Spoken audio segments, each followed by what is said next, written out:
Hello मेरे प्यारे बच्चों, आपका हमारे इस क्लास 12 की फिजिक्स क्लास में बहुत बहुत स्वागत है। देखिए, आप लोग बोर्ड एग्जाम्स की तैयारी कर रहे हैं और इस बोर्ड एग्जाम्स में हम जो लेसन देख रहे हैं वो हमारा जो है फिजिक्स का चौथा लेसन है। यूपी बोर्ड में फिजिक्स का ये हमारा चौथा लेसन है। गतिमान, आवेश और चुंबकत्व, ये हमारे फिजिक्स का जो है चौथा लेसन है। इस चौथे लेसन में आज हम एक ऐसे टॉपिक पर चर्चा करने वाले हैं जो आपके बोर्ड एग्जाम्स में खूब नंबर लगा के पूछा गया है, तो और बड़ा आसान भी है। थोड़ा से अगर ध्यान दोगे तो इसको आपको दोबारा देखने की आवश्यकता नहीं पड़ेगी, बस आप क्वेश्चन ध्यान दीजिए, आंसर अपने आप कर लोगे। हमारा आज का जो टॉपिक है, मोस्ट इंपॉर्टेंट टॉपिक, वृत्ताकार धारावाही जो कुंडली होती है। जैसे मान लीजिए कोई वृत्तीय कुंडली हो, तो वृत्तीय कुंडली के केंद्र पर जो है चुंबकीय क्षेत्र की तीव्रता जो है हमें निकालना है। ये क्वेश्चन आपके एग्जाम में खूब नंबर लगा के पूछा गया कि कोई धारावाही वृत्ताकार कुंडली है और उसके केंद्र पर जो है चुंबकीय क्षेत्र की तीव्रता जो है हमें ज्ञात करना। आप लोग वीडियो के अंत तक बने रहिएगा। देखिए, आपको ये क्वेश्चन जो है चुटकियों में आपको जो है समझ में आ जाएगा। इसमें कुछ जो है हट के नहीं है, सब आप अभी देखना ऐसे ही तैयार हो जाएगा। आप लोग से रिक्वेस्ट है भाई, अगर आप लोग तैयारी अपनी कर रहे हो तो कॉपी पेन ले लीजिए और कॉपी पेन ले करके हमेशा लिख लिख करके आप पढ़ने का प्रयास कीजिए। और अगर आपने पिछला लेक्चर्स नहीं देखा है हमारे चैनल पर, इससे पहले के जो भी लेसन बनते हैं सभी लेसन के वीडियो जो है हमारे चैनल पर उपलब्ध है। आप जो है प्लेलिस्ट में जा करके सभी वीडियोस को देख सकते हैं। भाई, आज का हमारा जो टॉपिक है, वृत्ताकार धारावाही कुंडली के केंद्र पर चुंबकीय क्षेत्र। वृत्ताकार धारावाही कुंडली के केंद्र पर चुंबकीय क्षेत्र हमें ज्ञात करना है। देखो मेरे प्यारे बच्चों, अगर देखा जाए तो मान लीजिए कोई तार है और उस तार को हम मोड़ करके जो है एक वृत्तीय खंड में जो है एक वृत्त में जो है परिवर्तित कर देते हैं। तो वही कहा गया, माना एक वृत्ताकार लूप है, यानी अब भाई तार को मोड़ करके एक वृत्तखंड में चेंज कर दिए तो एक वृत्ताकार लूप बन गया। तो माना एक वृत्ताकार लूप है जिसकी त्रिज्या a है। इसकी त्रिज्या कितनी है? स्मॉल a है। भाई, a त्रिज्या का वृत्तखंड लूप है। और यदि इस वृत्तखंड लूप में I एम्पियर की धारा प्रवाहित की जाए, मान लीजिए भाई इसमें जो है I एम्पियर की जो है धारा प्रवाहित की जाती है। कैसी धारा प्रवाहित करेंगे? I एम्पियर की धारा प्रवाहित की जाती है तो लूप में चुंबकीय क्षेत्र उत्पन्न हो जाता है। भाई, जाहिर सी बात है, कोई भी धारावाही चालक होता है तो अगर चालक में जो है हम I एम्पियर की धारा प्रवाहित करते हैं तो उसमें जो है उसके चारों ओर जो है चुंबकीय क्षेत्र उत्पन्न हो जाता है। तो अगर आपने लूप बनाया है और लूप में अगर आप धारा प्रवाहित करते हैं तो जाहिर सी बात है लूप में भी चुंबकीय क्षेत्र उत्पन्न हो जाता है। इस प्रकार लूप के केंद्र पर उत्पन्न चुंबकीय क्षेत्र, तो जो लूप के केंद्र पर उत्पन्न चुंबकीय क्षेत्र होगा, आपने बायो-सेवर्ट का नियम पढ़ा है। तो बायो-सेवर्ट का नियम कहते हैं कि मान लीजिए कोई अल्पखंड की लंबाई हो और अगर उसमें I एम्पियर की धारा प्रवाहित किया जाए तो I एम्पियर धारा प्रवाहित करने पर जो उसके चारों ओर जो उत्पन्न चुंबकीय क्षेत्र होता है, भाई आप जानते हैं delta B μ0/4 pi I delta L sine theta upon R square होता है। अब आर स्क्वायर की जगह पे यहाँ पे ए लिया है तो यहाँ ए स्क्वायर हो जाएगा। इतनी बात समझ में आई?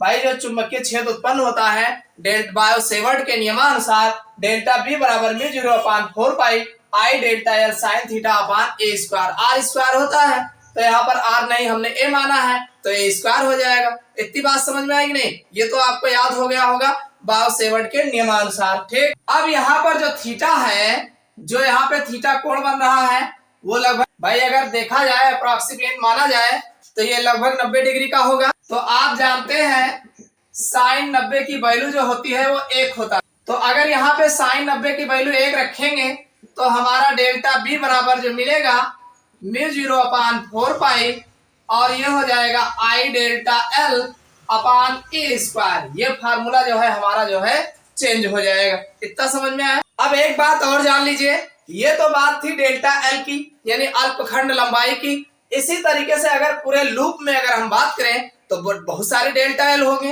अरे हमने थोड़े में बात किया ना, तो ऐसे पूरे लूप में अगर हम बात करेंगे तो बहुत सारे डेल्टा एल होंगे।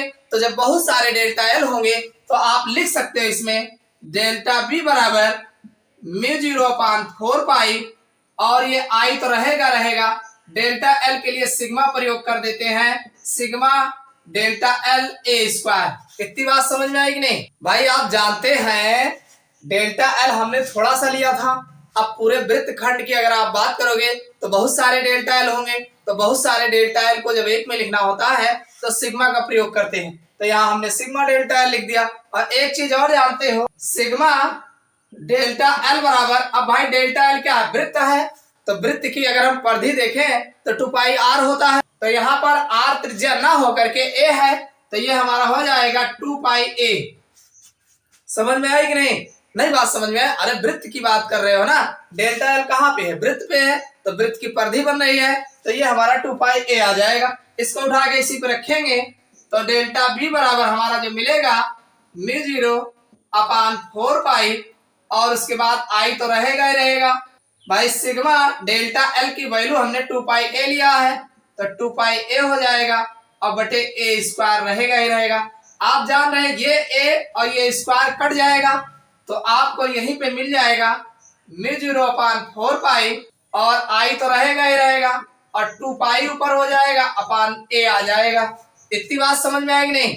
इसको आप चाहो तो पाई से पाई काट सकते हो भाई, यहाँ से ये पाई ये कट जाएगा और 2 दूनी 4 हो जाएगा। तो आपका जो सही फार्मूला मिल जाएगा डेल्टा बी बराबर μ0 आई अपान 2a, ये फार्मूला आपको मिल जाएगा। चाहो तो ऐसे लिख सकते हो और चाहो तो इसको भी आप लिख सकते हैं। समझ में आई बात कि नहीं? भाई ये जो आपका फार्मूला निकल के आया है, ये एक कुंडली के कारण उत्पन्न चुंबकीय क्षेत्र है।